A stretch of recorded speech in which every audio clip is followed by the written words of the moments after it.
बड़ा स्नेह दुलार और प्यार आशीर्वाद मिलेला। आज गाजीपुर से चल के ये प्रयागराज के ऐतिहासिक धरती से परम आदरणीय श्री स्वर्गीय दादाजी बिरहा सम्राट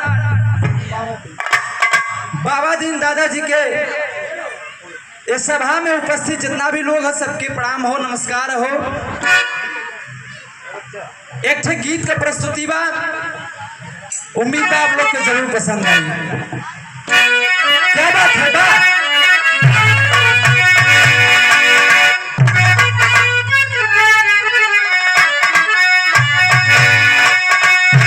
ए भैया कहो गई कि जे धरती पर आइल बा ओके एक न एक दिन ये धरती के छोड़ के ये शरीर के छोड़ के चल जाए के बाद यही से हमारे कवि जी लिखले वन का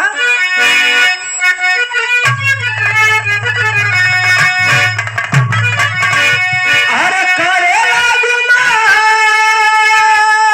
काहे, कौना चीज का गुमान बा? कैसे? अरे करेला गुमान काहे, अरे हाई कौन गुनवा पाई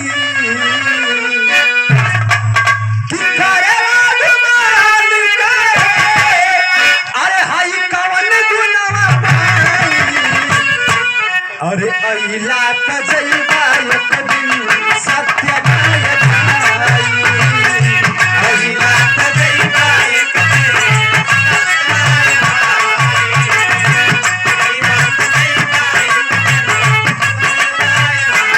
और परम आदरणीय आप हमारे भाई रोहित सुहाना, आपके तरफ से सुंदर पुष्प का हार और एक सुंदर साफा और 101 रुपए से सम्मानित किए। चरण में भाई को कोट प्रणाम है। ये महफिल में सबसे छोटा कलाकार हम ही परम आदरणीय हमारे परम सम्मानित नेताजी जो बनारस के धरती से चल के आए हैं, बनवारी यादव नेताजी, आपके भी चरण में कोट प्रणाम है। और हमारे बिरहा मीडिया के प्रभारी महोदय कमलेश वर्मा जी, आपके चरण में कोट प्रणाम है। और हमारे बबलू प्रजापति हमारे बड़े गार्जियन तुल्य हैं, आपके चरण में कोट प्रणाम है। सबको प्रणाम है, लेकिन कहना है का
जो कि हमारे भाई साथ में चलते हैं और इनका यूट्यूब पे एक चैनल भी है अंशु राजा एंटरटेनमेंट।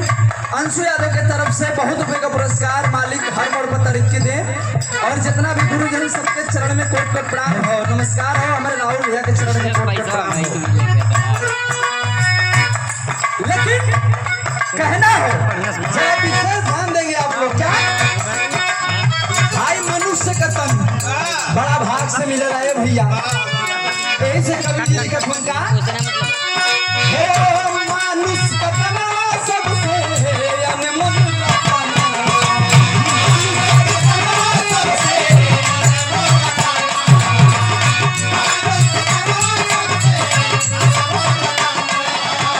और हमारे गुरु जी हैं, हमारे बड़े भाई समान भी हैं, बहुत ही स्नेह प्यार दुलार और सिखाते हैं अपने घर पे बुला करके और पूरे साज बाज के साथ हमको गाना बजाना सिखाते हैं। गुरु जी के चरण में कोट कोट प्रणाम है।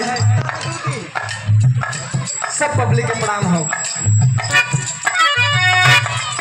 लेकिन कहना होगा हो मानुष का तना सबसे अनमोल रतन।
कवि जी संकेत करथन का